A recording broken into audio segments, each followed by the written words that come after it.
The steam from the espresso machine curled lazily into the air, mixing with the chatter of midday patrons at Brew Haven Cafe. Anna Thompson, had been slinging lattes and muffins here for 4 long years.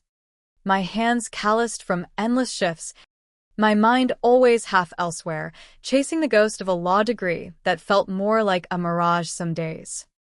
The bell over the door tinkled, and in walked a man who looked like he'd stepped out of a magazine, tall, with sharp features softened by a warm smile, dressed in a crisp button-down that screamed corporate success. His eyes scanned the room before landing on me, and something in his gaze made my routine greeting catch in my throat. "Welcome to Brew Haven," I said, forcing my voice steady as I wiped my hands on my apron.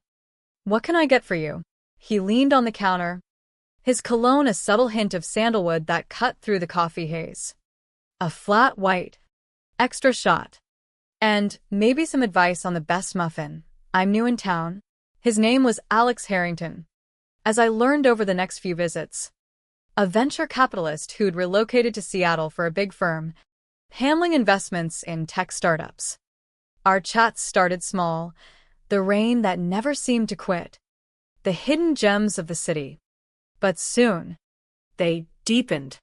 He'd linger after his coffee, asking about my day, my dreams. I told him bits and pieces, how I was piecing together night classes, how the cafe gig paid the bills but drained the soul. He listened like every word mattered, his eyes never wandering to his phone. One rainy afternoon, as thunder rumbled outside, Alex set down his mug and looked at me with an intensity that made my pulse quicken. "Anna, I've been coming here every day not just for the coffee. Would you let me take you out? Dinner." No pressure.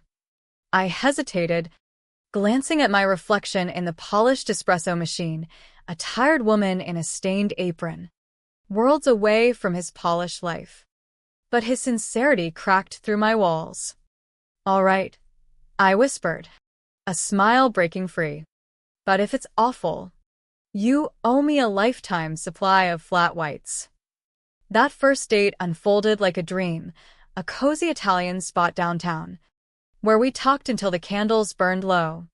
Alex shared stories of his high-pressure world, the deals that kept him up at night, the emptiness that success couldn't fill.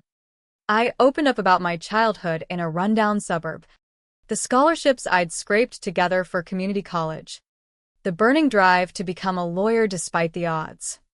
By the end of the night, as we walked along the waterfront, his hand brushing mine, I felt seen, not pitted, but truly understood. Months blurred into a whirlwind romance. Alex was patient, never pushing about my insecurities, always encouraging my studies. We'd steal moments in parks or his sleek apartment, where I'd pore over case files while he cooked. But doubt lingered in quiet moments. "Alex," I murmured one evening, curled against him on the couch, "are we fooling ourselves? You're from that world, boardrooms, private jets.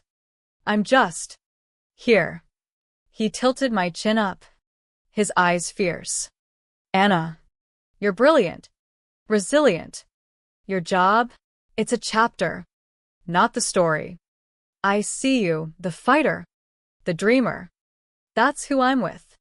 6 months in, on a crisp autumn hike in the Cascades, Alex dropped to one knee amid falling leaves, a diamond ring catching the sunlight. "Anna Thompson, you've turned my world upside down. Marry me? Let's build something real." Tears stung my eyes as I nodded, pulling him into an embrace. Yes. 1,000 times yes. In that golden light, everything felt possible. But as we descended the trail, hand in hand, a shadow crept in, meeting his family. The Harringtons were old money, tech moguls with estates and influence. How would a barista fit into that picture? The drive to their sprawling mansion in the hills felt eternal. Alex squeezed my hand. "They'll love you. Just be you." But the moment we stepped inside, the chill was palpable. His mother, Evelyn Harrington, in pearls and a designer blouse, eyed me like a specimen under glass. So, Anna, she purred over pre-dinner wine, Alex mentions you work at a coffee shop. How? Quaint. His father, Victor, a stern man with a whiskey glass perpetually in hand, grunted. And you're studying law? At your age? Bold. I suppose. The dinner devolved into veiled barbs, questions about my background that felt like interrogations. By dessert, Victor's mask slipped. Son. This is a phase. She's charming. Sure. But think of your future. We built this empire for you, not to dilute it. Alex's face hardened. Dad. Enough. Anna's my choice. But the damage was done. As we left, Evelyn's parting words echoed. We hope you'll reconsider. Dear. For everyone's sake. In the car, I fought tears. Alex. Maybe they're right. I don't belong. He pulled over, cupping my face. No. You're my future. We'll prove them wrong, together.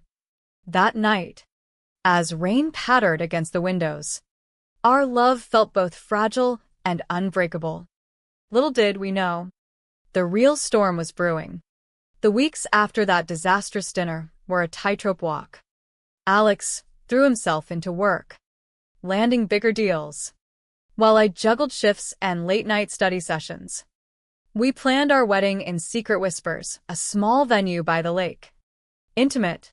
Real. But the Harringtons' shadow loomed. Whispers reached us through mutual friends, rumors that I was after Alex's trust fund, that I'd fabricated my backstory. One evening, as we pored over invitation lists in my cramped apartment, Alex's phone buzzed relentlessly. It was his sister, Mia. Her voice hushed. Alex, Mom and Dad are furious. They're saying if you go through with this, you're out. No inheritance. No connections. Alex's jaw clenched. Let them. I don't need it. But I saw the flicker of pain in his eyes. Alex, I said softly, this is your family. I can't be the reason. He silenced me with a kiss. You are my family. End of story. Mia, bless her, became our secret ally. We met in hidden cafes, where she'd slip us envelopes, funds from her own account. It's not much, she'd say, hugging me tight. But I believe in you too. Someone has to. Her support was a lifeline amid the growing isolation. Then came the blow that nearly broke me. My boss at Brew Haven, a gruff but fair man named Tom, called me into the back office one foggy morning. Anna. Kid. This kills me, he muttered, avoiding my gaze. But the Harringtons, they've got pull. Investors pulling out if I keep you on. I can't fight that. My stomach dropped. You're firing me? He nodded, sliding my final check across the desk. I'm sorry. You're a hard worker, deserve better. I left in a daze. Box of belongings under my arm, the cafe bell chiming mockingly behind me. That job had been my anchor. Without it, tuition loomed like a guillotine. I broke the news to Alex over cheap takeout that night. His face darkened with rage. They did this? My own parents. He paced, fists balled. This ends now. But I pulled him down beside me, my voice steady despite the ache. No. Alex, fighting them head-on won't help. We'll adapt. I'll find another gig. Keep studying. He held me close, his breath ragged. You're stronger than anyone I know. We'll get through this. That night, as we lay tangled in sheets, plans formed, freelance gigs for me, overtime for him. Our love deepened in the crucible of hardship, each setback forging us closer. Alex's bachelor party was meant to be a release, a night out with old college buddies. But it turned sour fast. His childhood friend, Derek, cornered him at the bar after shots. "Man, wake up," Derek slurred, eyes glassy. "That barista chick? She's dragging you down. Your folks are right, cut loose before it's too late." Alex's punch landed square, sending Derek reeling. The scuffle erupted, glasses shattering, friendships fracturing. Alex came home with a bruised knuckle and a heavy heart. "They don't get it," he whispered as I iced his hand. "They never will. My rock through it all was my best friend, Sarah. She'd been there since our scrappy high school days. Now a graphic designer with a no-nonsense edge. Screw the Harringtons, she'd declare over wine in her loft. You're marrying a good man? Chasing your dreams. That's power. She helped with everything. DIY decorations, dress fittings, pep talks that kept despair at bay. Some of Alex's coworkers rallied too, chipping in for our honeymoon fund, a gesture that brought tears. "You two are inspiring," one said at a casual gathering. "Real love over bullshit status." As the wedding neared, anxiety gnawed at me. Nightmares plagued my sleep, the Harringtons crashing the ceremony, exposing me as unworthy, Alex walking away in regret. But resolve built like a slow-burning fire. I'd hidden my progress for too long, topping exams, interning at a prestigious firm in secret. The night before the wedding, on our balcony, overlooking the city lights, I turned to Alex. "There's something I need to reveal tomorrow." At the reception, his brow furrowed. "Anna? What?" I pressed a finger to his lips. "Trust me. Promise you'll stand by me?" He searched my eyes, then nodded. "Always." As sleep claimed me, anticipation hummed.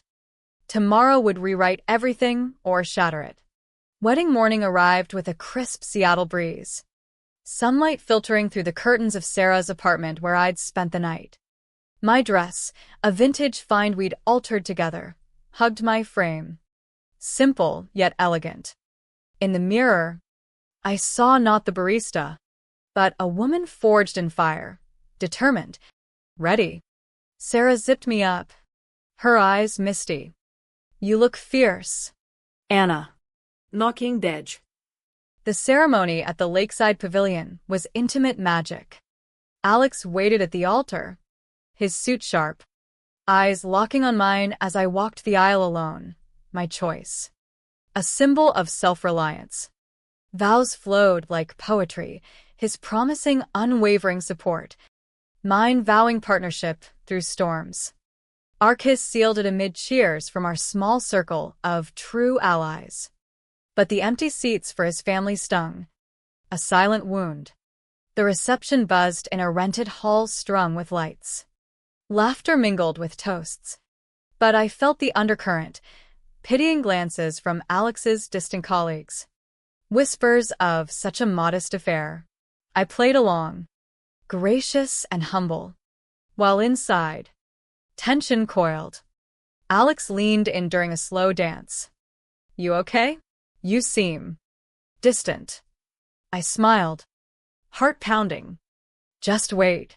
Midway through, as cake was served, I excused myself to a side room. Sarah waited with my briefcase and blazer. "Showtime," she grinned. I slipped on the professional layer over my dress, gripping the folder of documents. Stepping back out, the room hushed. All eyes turned as I approached the microphone, Alex's face a mask of confusion. "Friends," I began, voice steady but laced with emotion. "Thank you for sharing this day. But there's truth I've kept hidden from most. Even Alex." Murmurs rippled. I nodded to two arrivals, Judge Elena Ramirez, my mentor from the state bar, and attorney Marcus Hale, partner at Hale and Associates. Judge Ramirez stepped up. "Allow me to introduce attorney Anna Thompson, valedictorian of her law class, lead on groundbreaking civil rights cases." Hale added, "And the youngest to win the National Justice Award for pro bono work reforming housing laws. Gasps echoed. Alex froze, eyes wide. I've balanced shifts and studies in secret, I continued, locking eyes with him. Intern nights. Passed the bar last year. I wanted to prove to myself, to doubters, that I'm no victim of circumstance. We're equals, Alex. In every way. The silence stretched. Electric. Then Alex surged forward, lifting me in a joyful spin. You incredible woman, he laughed, voice thick. I'm speechless. Proud doesn't cover it. Applause erupted. Genuine now, admiration replacing condescension. Mia rose, glass in hand. I've known for weeks, she announced, voice ringing. And I'm ashamed of our family's blindness. Anna's brilliant, kind, the sister I always wanted. Her words mended invisible fractures. But drama peaked when Derek, uninvited but crashing anyway, stumbled forward. Alex. buddy. I was wrong. Alex cut him off. Cold. Save it. You chose sides. We're done. I touched Alex's arm. Let it go. He's not worth our energy. As the night wound down, Alex and I stole away to the lakeside dock. Stars reflected on the water. How did I get so lucky, he murmured, tracing my ring. You never had to hide this. I leaned in. I did, for me, to silence the doubts. We kissed, the world fading. But ripples extended. Media buzzed about my underdog story. Offers poured in, partnerships. Speaking gigs. Alex's firm promoted him, inspired by our tale. We reflected on the journey, betrayals that tested us, triumphs that bonded us. Yet, one loose end remained, the Harringtons. A month later, they appeared at our door. Evelyn's poise cracked. Victor humbled. We were wrong, he admitted. Can we try again? Alex's grip tightened on mine. No. You had your chance. Goodbye. As they left, a chapter closed. Freedom tasted sweet. Post-wedding life accelerated like a rocket. My inbox overflowed with case inquiries, high-profile firms vying for the barista-turned-legal phenom. I accepted a position at a nonprofit advocating for workers' rights, channeling my past into purpose. One afternoon, during a strategy session, my boss beamed. Anna, your insights on wage theft. Game changer. We're filing a class action that could set precedents nationwide. Alex's career soared too. His investments in ethical tech startups exploded, landing him on Forbes' under 40 list. We'd celebrate with quiet dinners, toasting our shared victories. To us, he'd say, eyes sparkling, the unbreakable team. But echoes of the past lingered. News hit of a scandal at Victor's firm, embezzlement, boardroom betrayals. The Harrington empire crumbled. Headlines screaming fall from grace. Mia called, voice steady. Mom's lost her social standing, blackballed from clubs. Dad's facing investigations. I felt a pang, not glee, but closure. How are you? I asked. She laughed softly. Free. I've quit the family business. Started my own consultancy. And I'm dating someone real, not some arranged match. Our little family strengthened. Weekly video calls. Visits where we'd laugh over board games. Building bonds free of toxicity. Derek's downfall came quietly. A harassment lawsuit at his job. His circle shrinking. We heard through the grapevine. It felt like poetic justice. But we didn't dwell. Instead, we focused forward. At a charity gala 6 months later, we were honorees, me for legal reforms, Alex for innovative funding. On stage, spotlights warm. I glanced at him, We've defied everything, I whispered. He nodded, hand in mine. And we're just starting. Off stage. A silver-haired man approached. Attorney Thompson. Mr. Harrington, I'm with an international human rights org. We're launching a global initiative against labor exploitation. Relocate to Geneva? 2 years. Game-changing work. Excitement surged, tempered by reality. That night, in our upgraded loft, we debated. It's huge, Alex said, pacing. But uprooting everything? I sat cross-legged on the rug. Your career's here. Mia. Our stability. He knelt, eyes earnest. Anna, this is your passion. Where you go, Ego. we'll adapt, always have. Tears pricked. You're sure? He grinned. Absolutely. Adventure awaits. Preparations consumed us. Visas. Packing. Farewells laced with promises. Mia surprised us at the airport. I'm coming too. Landed a gig in Zurich. Families sticks together. Boarding the plane, I marveled at our arc from cafe counters to global stages. As we lifted off, Alex whispered, from flat whites to this. Not bad. Huh. I smiled. The best is yet to come. Settling in Geneva was a culture shock. Cobblestone streets, alpine views, a rhythm slower yet intense. My days filled with briefings on international law, collaborating with experts from around the world. Your perspective, it's gold, a colleague said during a late-night session. From the trenches to the treaty table, Alex adapted seamlessly, consulting remotely, even starting a satellite office. Evenings, we'd wander Lake Geneva, sharing dreams. Remember when we thought the Harringtons were the end? He'd muse. They were just the push we needed. Challenges arose. As they do. Cultural barriers in negotiations. Homesickness on rainy days mirroring Seattle's gloom.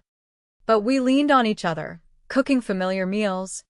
Video calls with Mia, who thrived in her new role. One breakthrough came during a pivotal case, advocating for migrant workers' rights against corporate giants. My closing argument, drawing from my cafe days, swayed the panel. Justice isn't abstract, I declared. It's the barista fighting for fair pay. The dreamer defying odds. Victory tasted sweeter shared with Alex over champagne. You're unstoppable, he said, pride evident. Our story inspired others. I spoke at conferences, sharing our tale without bitterness. Love isn't about matching pedigrees, I'd say. It's about mutual growth. Facing fires together. Back home, the Harringtons faded further. Victor retired in disgrace. Evelyn retreated to seclusion. Mia confided. They're reaching out. Apologetic. But I've set boundaries. We nodded approval, healing on their terms. Not ours. 2 years flew by. The project wrapping with landmark reforms. As we packed for return, offers flooded. Partnerships in D.C. Board seats. We chose Seattle, home base, with travel. Landing back, Mia greeted us with hugs. The trio returns. Our circle expanded. New friends. Men's side taken under wing. One evening, overlooking Puget Sound from our new home, Alex turned serious. Anna, these years, they've shown me what matters. He knelt, not with a ring, but a small box, a key to a foundation we'd start, aiding underprivileged law students. Partners in everything? I laughed through tears. Always. Reflecting, our journey wasn't just romance, it was rebellion against boxes society imposes. From whispered doubts to triumphant reveals, we'd rewritten the narrative. What if I'd never said yes to that first date? Or hidden my ambitions? Life's twists demand courage. As we watched the sunset, hand in hand, One truth shown, love, tested and true, conquers all. And for us, the horizon beckoned with endless promise.